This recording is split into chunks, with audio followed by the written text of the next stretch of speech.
Hindi pa rin siya. Well, at maliwanag na mukhang tatawid sa 20th Congress. So, walang kaligtasan.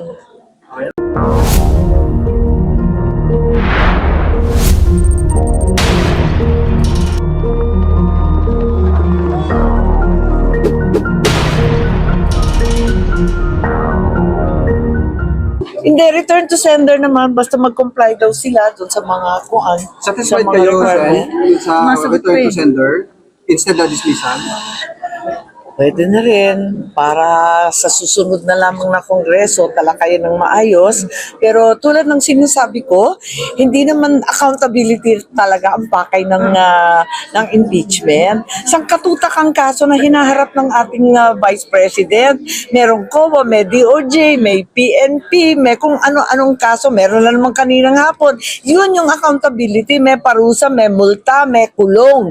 Talagang nakikita natin, saan ba uuwi ang impeachment? Ang uuwian lamang disqualification, tanggal sa opisina niya. Yun lang yun.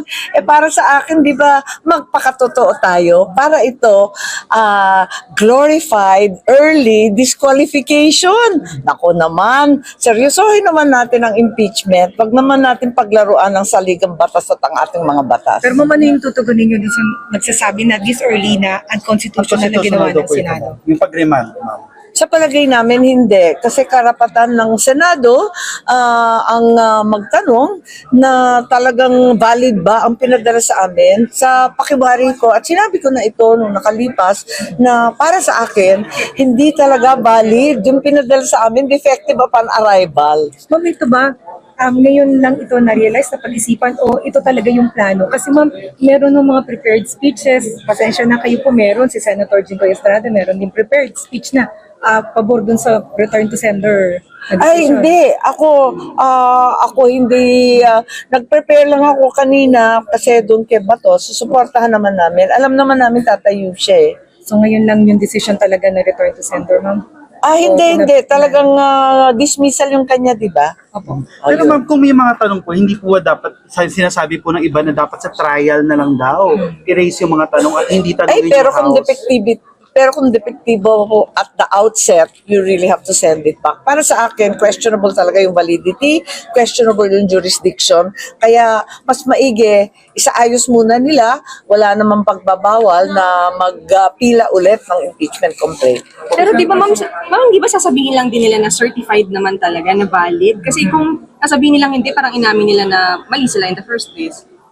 Di ba parang wala namang nangyari talaga kasi yun lang din ang isasubmit po nila, isa-certify nila. Nasa sa kanila na yun.